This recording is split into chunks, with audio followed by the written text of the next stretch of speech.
বিএনপির সহযোগী সংগঠন স্বেচ্ছাসেবক দলের ৪৫তম প্রতিষ্ঠাবার্ষিকী। মঙ্গলবার সকাল থেকে রাজধানীর নানা প্রান্ত থেকে ব্যানার ফেস্টুন নিয়ে সংগঠনের নেতাকর্মীরা জড়ো হন বিএনপির প্রতিষ্ঠাতা জিয়াউর রহমানের সমাধি প্রাঙ্গণে। এ সময় নানা স্লোগানে মুখরিত হয় চারপাশ। নেতাকর্মীদের সঙ্গে নিয়ে জিয়াউর রহমানের সমাধিতে শ্রদ্ধা জানান দলের সিনিয়র যুগ্ম মহাসচিব রুহুল কবির রিজভী। পরে তিনি জানান, গেল ১.৫ দশকের নির্বাচনের ভোট কেন্দ্রগুলি ছিল উদ্দেশ্য প্রণোদিত, সেগুলো বাতিল করে ভোটার বান্ধব কেন্দ্র নির্ধারণের দাবি জানান রিজভী। ফ্যাসিবাদের আমলের ভোট কেন্দ্রগুলো ছিল, এইটা ছিল রাজনৈতিক উদ্দেশ্য।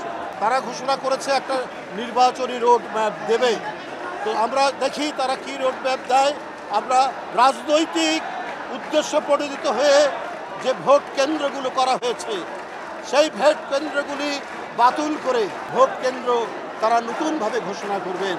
এদিকে রাজধানীতে আলাদা অনুষ্ঠানে নির্বাচনকে সামনে রেখে জনগণের সঙ্গে সংযত আচরণ করতে দলের নেতাকর্মীদের তাগিদ দেন বিএনপির স্থায়ী কমিটির সদস্য নজরুল ইসলাম খান। নির্বাচন আসন্ন, এই নির্বাচনে আমাদের তো জনগণের কাছে যেতে হবে, ভোটটা তো তারা দেবে।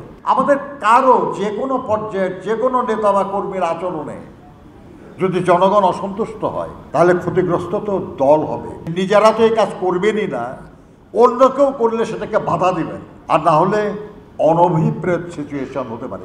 এদিকে থাইল্যান্ডে চিকিৎসা শেষে মঙ্গলবার সন্ধ্যায় ঢাকা ফেরেন বিএনপি মহাসচিব মির্জা ফখরুল ইসলাম আলমগীর। হযরত শাহজালাল আন্তর্জাতিক বিমানবন্দরে সাংবাদিকদের প্রশ্ন উত্তরে তিনি বলেন, পিআর পদ্ধতি মেনে নেবে না বিএনপি। আমরা পিআর পদ্ধতি কোনো মতেই মেনে নেব না, কারণ পিআর পদ্ধতি এই দেশের মানুষ ইউজ না, তারা বোঝেও না, তারা ঠিক মতো জানেও না।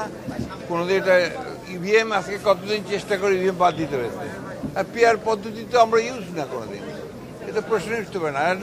দ্যাটস নট অ্যাডাল্ট ফ্র্যাঞ্চাইজ, মানে ডাইরেক্ট যে গণতন্ত্রের যে অধিকার আমার, সেই অধিকারটা তো সেখানে উপকৃত হয়। নির্বাচনী নানা সংকটের একমাত্র সমাধান বলেও দাবি করেন বিএনপি মহাসচিব। নির্বাচন। শাহিন আলম, সময় সংবাদ, ঢাকা।